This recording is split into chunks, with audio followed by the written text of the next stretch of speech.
So, a very hello. So, a very good morning to everyone. We're going to play a pretty interesting piece. It's been written by Luigi Baccarini. He composed it when he was having a vacation on the south of Spain with a court of exiled prince, and he called himself, like the Baccarini himself said, that this music is written against the composition rules and rather ridiculous, and basically nobody is going to understand it. But it depicts really well and one evening in Madrid, and it calls, the music itself calls La Musica Notturna delle Strade di Madrid, which means the night music of the streets of the Madrid.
Good morning.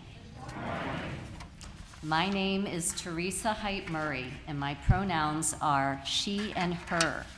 I serve on your board of trustees, and it is my pleasure to welcome you here this morning, and the quartet and all these wonderful singers. If you are here for the first time, thank you for joining us. We invite everyone present in the sanctuary today to our in-person social hour for community immediately following the service. So please settle in and be present as we remind ourselves of our congregation's core values. See how this flows over you. Connection, transformation, justice, and acceptance. Our mission is to embody these core values in our daily lives by welcoming all, inspiring compassion, nurturing wonder, and serving community. Nurturing wonder means we encourage and celebrate a sense of wonder in each of us, not just in the eclipse. So I'd like to talk about some important things coming up this week, so really get your listening ears on. We have a new thing, the engagement survey, which will help us understand how you would like to be engaged with us, but no diamond ring, but lots of gems here in each of you. Please fill it out from your email or on a paper at Unity House after service. This survey is not about completing this survey is not just about providing feedback, it is also about investing and shared success of our congregation, ensuring that we continue to grow and thrive as a community. We ask that you complete the survey by April 25th. Our Eco-Justice team invites you to the showing of 3 short films at Unity Temple on Friday, April 19th at 6 p.m. These films are part of the One Earth Festival. You can visit oneearthfilmfestival.org or see Jen Packhauser for more information and tickets. I warmly invite you to also stop by the social hour for a sip with Sava. Sava, can you stand up for a second? Woo! So bring your coffee, tea, and questions to get to know Sava Rikasanovic, our newish Director of Finance and Operations. Thank you, Sava. We are glad you are all with us today. I invite you to take a few minutes now to greet one another, whether you're online or in person. Greetings. Did it go okay? It's great. I didn't add too much. No, good. It's great. Sava was a little embarrassed. Yes, which is great. That's perfect. Okay. Yeah. But how will they know who he is? You're exactly right. Exactly right. But I could have given him a heads up, maybe. It's fine. Okay. It's all good.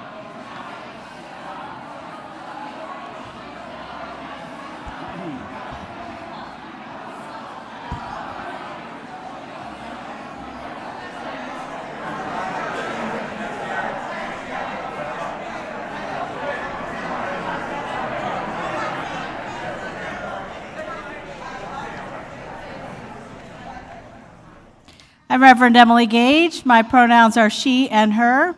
Our chalice lighter today is Marcus. Marcus is non-binary, likes to play Minecraft, and is crocheting an octopus. Please join with me in the words of our chalice lighting. We are Unitarian Universalists. This is the church of the open minds, the loving hearts, and the helping hands. we take care of the planet Earth and each other.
I'm Reverend Roger, and my pronouns are he, him.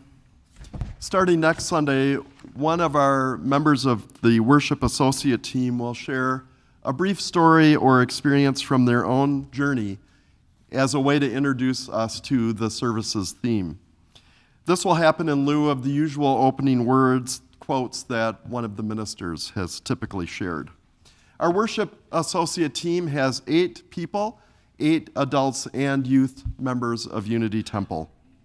I'm excited to have a lay voice regularly in the service around the theme of the service.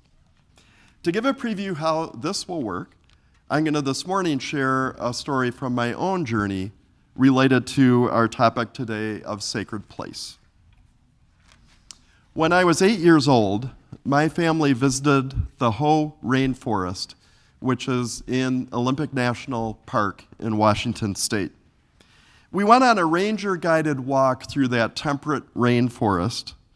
The ranger's interpretation of the rainforest's stunning and intricate web, which he shared with such abundant love and reverence for nature, captured me, my heart, my mind, my spirit, my imagination.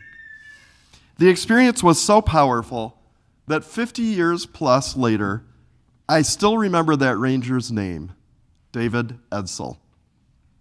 I especially remember him crouching down and showing us a rotting, fallen tree called a nurse log.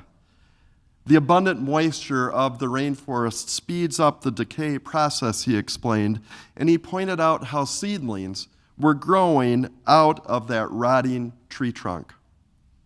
The death of one thing, he showed us, nurtures the ground for something new to come. It was all there in this sacred place for Ranger David Edsel. Life, death, impermanence, grief, eternity, beauty, interdependence. I will never forget the lessons of reverence brought alive for me by that ranger. They are a part of me, that guided walk, and one I did with the same ranger 3 years later, remain touchstones on my spiritual journey. Our opening song this morning is number 207 in the larger gray hymnal, Earth Was Given as a Garden. I invite you to rise in body or in spirit and join in singing.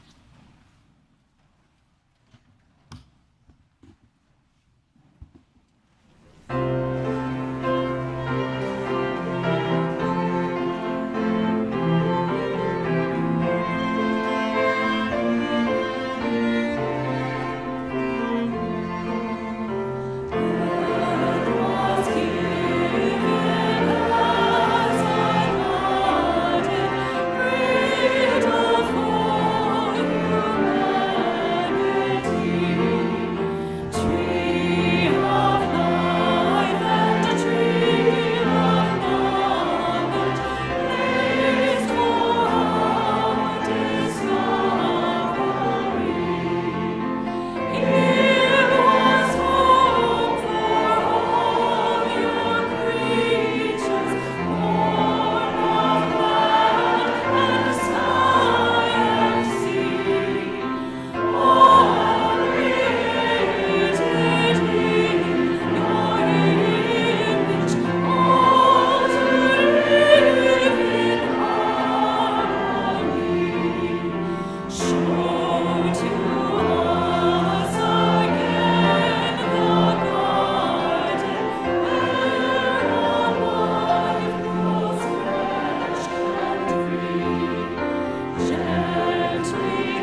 join in reading the words of our covenant.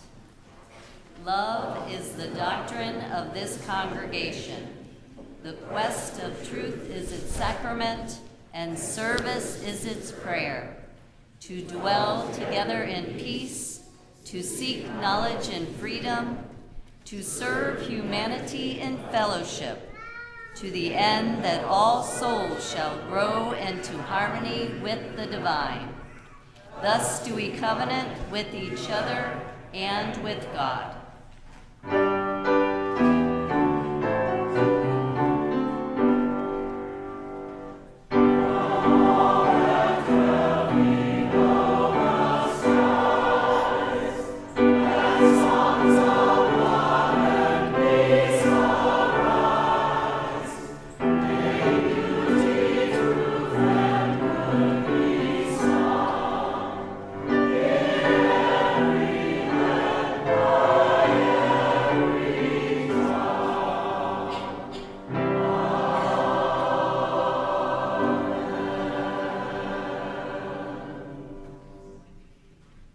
Good morning.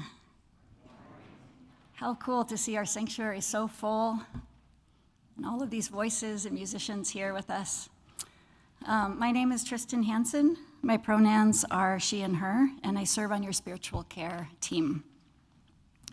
Love is the doctrine of this congregation, and sharing the joys and sorrows of our lives with each other is one of the ways we embody love in our congregation.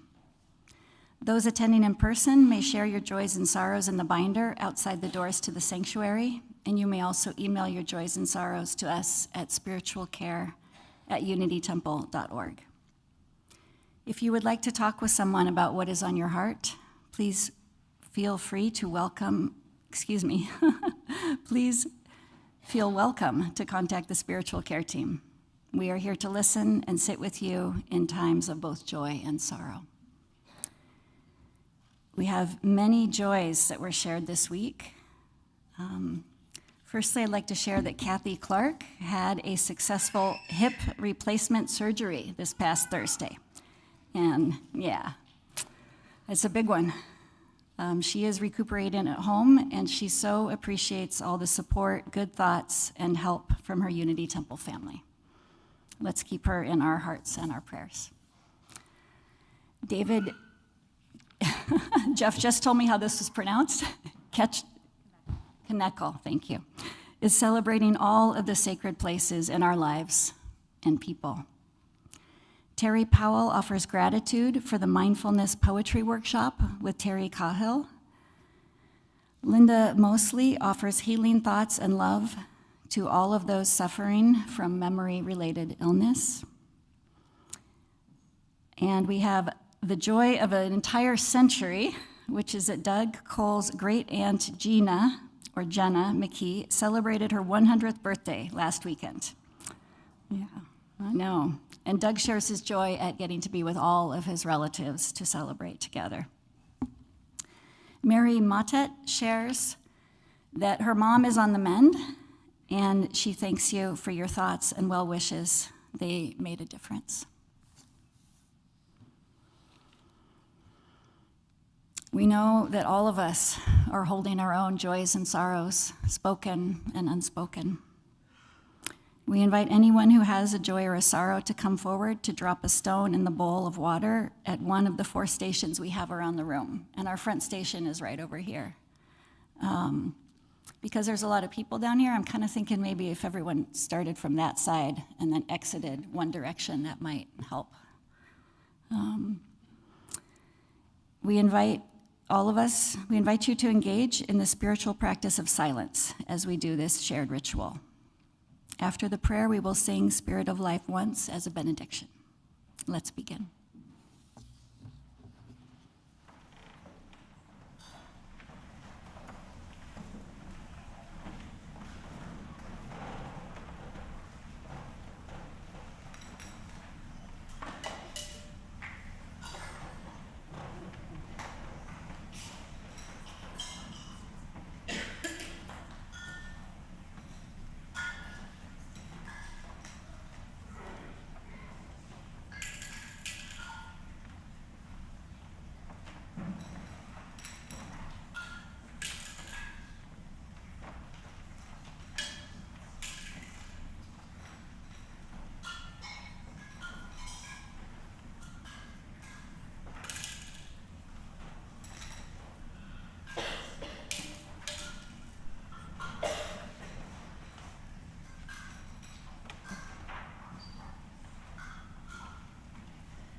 Let's join together in prayer and meditation.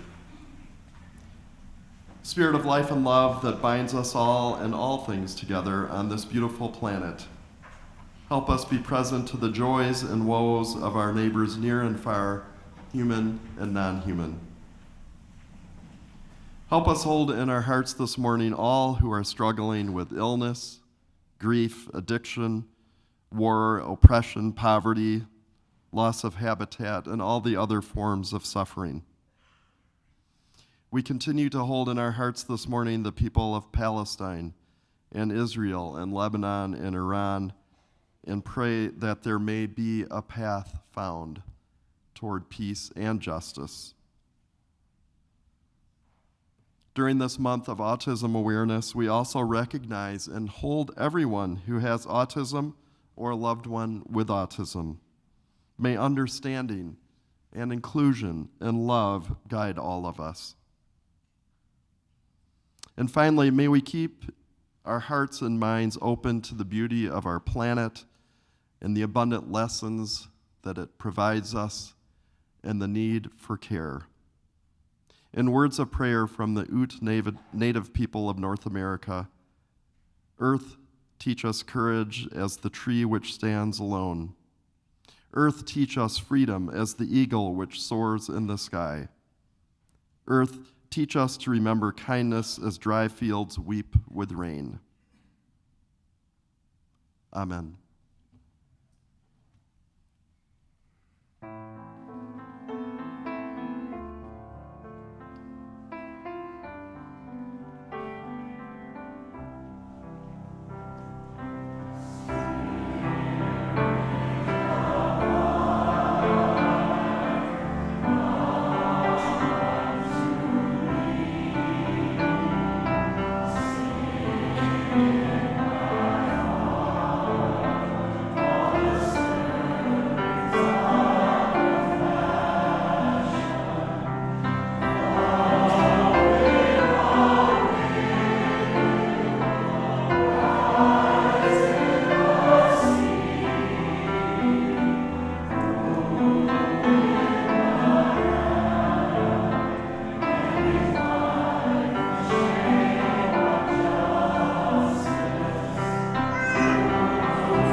This is a morning where I invite you to snuggle in close with the people next to you to listen to our story this morning. It's called On Meadowview Street. It's by Henry Cole.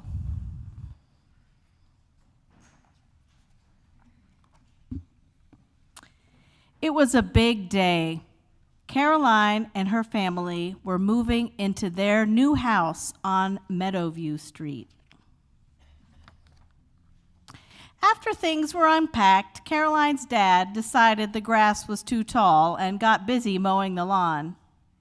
Caroline was about to explore the new street to see if there was a meadow on Meadowview Street when she noticed a small blossom. "It's beautiful," Caroline said to herself, and all alone, the mower was getting closer. Caroline thought, "I'd better do something quick." The mower came to a halt. "Daddy," Caroline pleaded, "couldn't you mow around my flower?" "Humph," he said, thinking, "well, that's less mowing for me." Caroline raced inside the house. She poked around the boxes in the basement. "Aha," she smiled, "some string and some sticks, just what I need." Before long, Caroline had made a small wildflower preserve. Then she noticed another flower had bloomed nearby. Her preserve got bigger and bigger. That butterfly seems to like my little garden, Caroline thought happily. As the grass grew taller, more flowers popped up all over the yard. Soon there were different kinds in different colors everywhere. Caroline's dad had a great idea for the mower.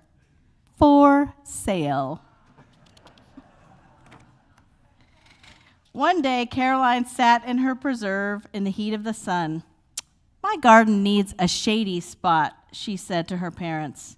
"A shady spot sounds nice," replied Caroline's mom.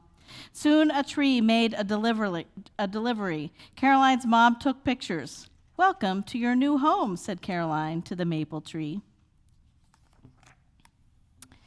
The next day, as Caroline admired the maple tree, a wren landed on the end of her shovel. "Oh, you're looking for a home too," said Caroline. Caroline and her dad got to work. They found some plans for building birdhouses. Caroline helped cut the wood and nail the pieces together. Perfect, thought Caroline. So did the wren. In no time, there were birds and insects everywhere around the tree and zipping among the flowers.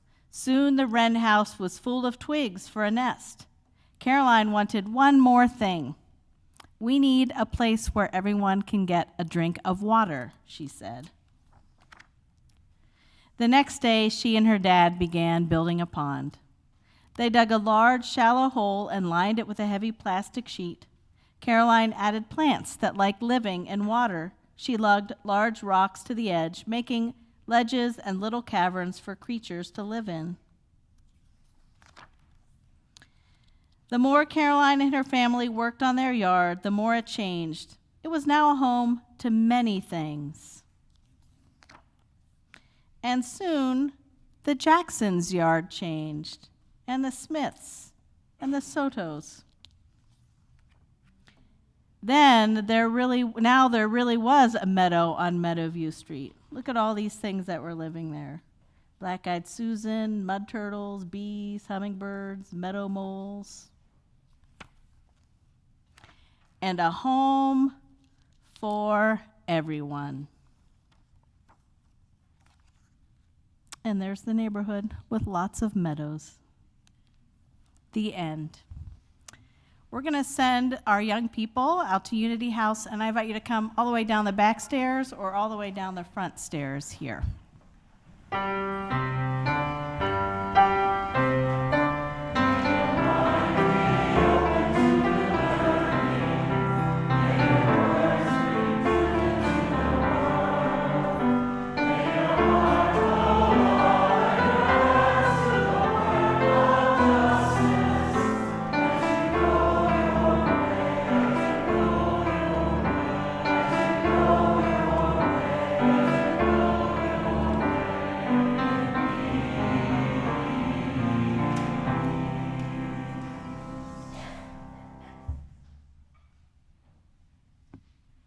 Good morning.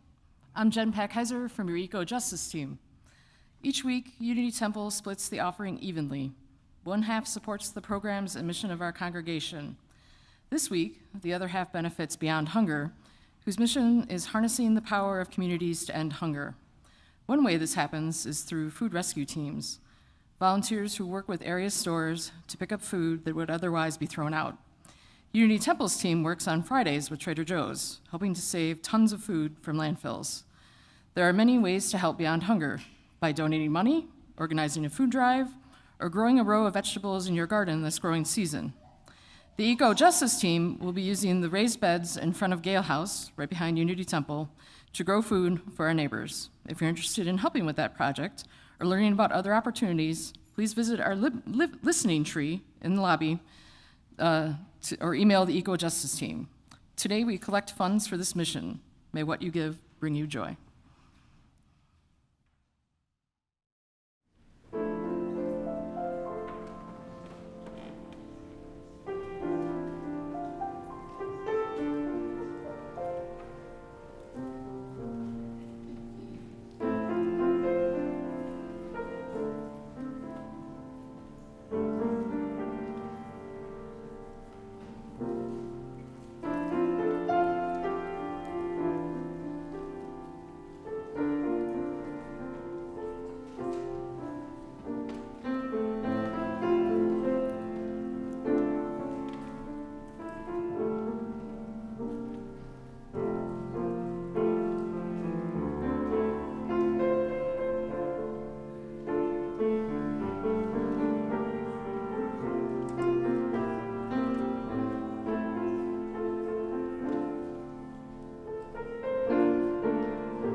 one of our choir members, Ed McDevitt, is not well and he's not with us today.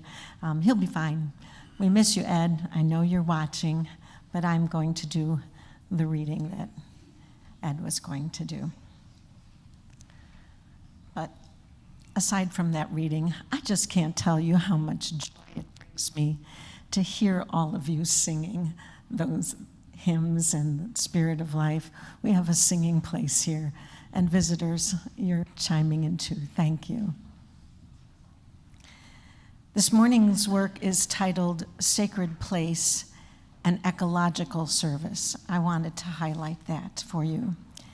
But what's most important, and I'll be brief, is divided into 6 movements, and each has a specific intent and message that parallel the pillars of the traditional Jewish worship service.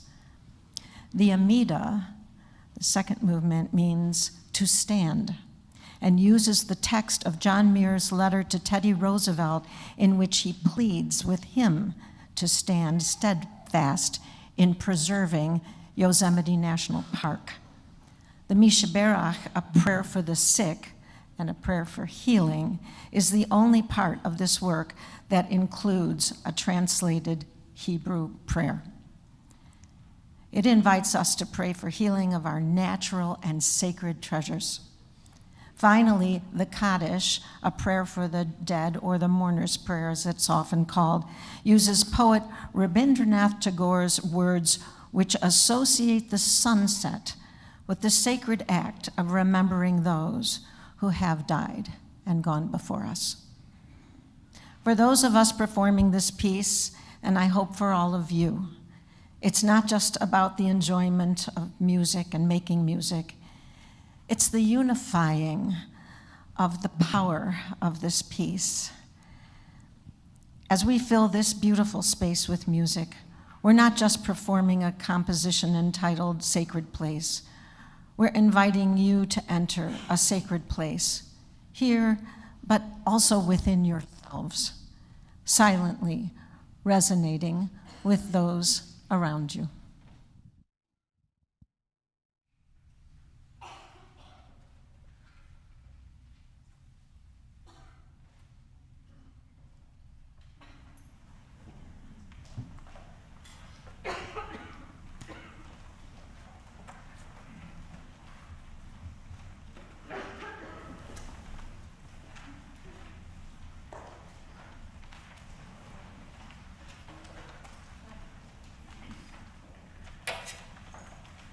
One more thing. Our text is going to be shown on the screen above. And those beautiful photos were taken and produced and associated with the text by our friend Jim Parks.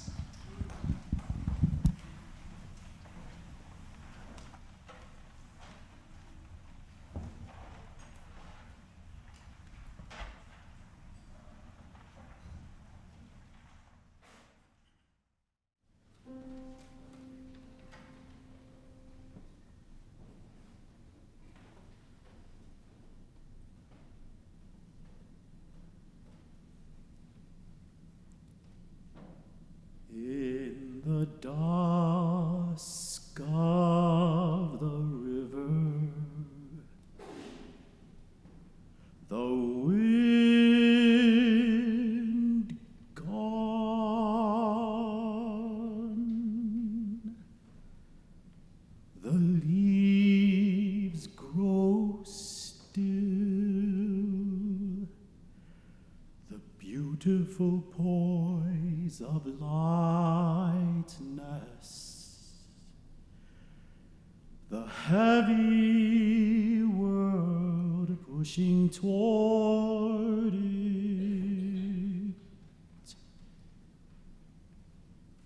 the heavy world pushing toward it.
that proclaims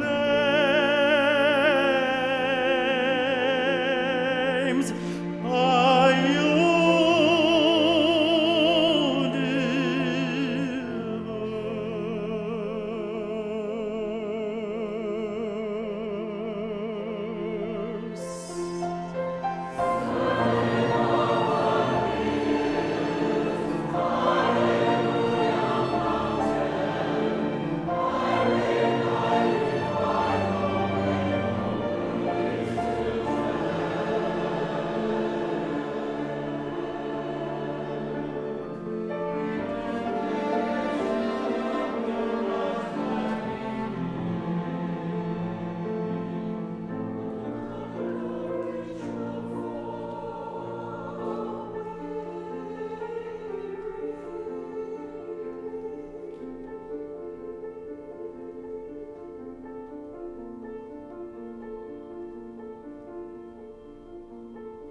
Our next congregational song is Rising Green from the Blue Hymnal, number 1068. Please rise in body or spirit.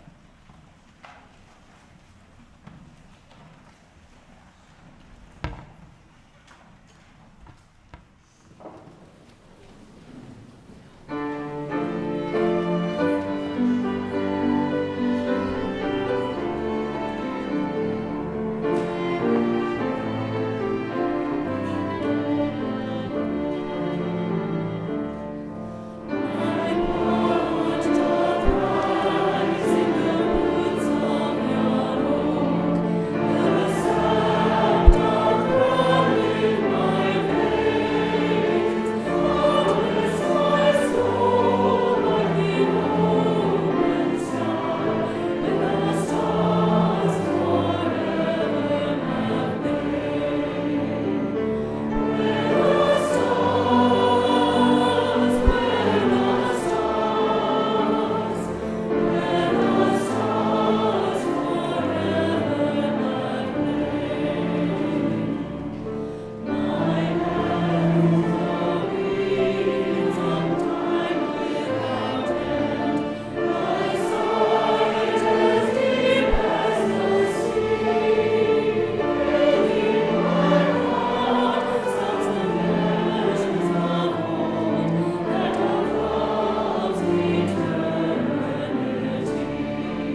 We close with words by Wendell Berry. In the dusk of the river, the wind gone, the leaves grow still, the beautiful poise of lightness, the heavy world pushing toward it. Carry the flame of peace and love until we meet again.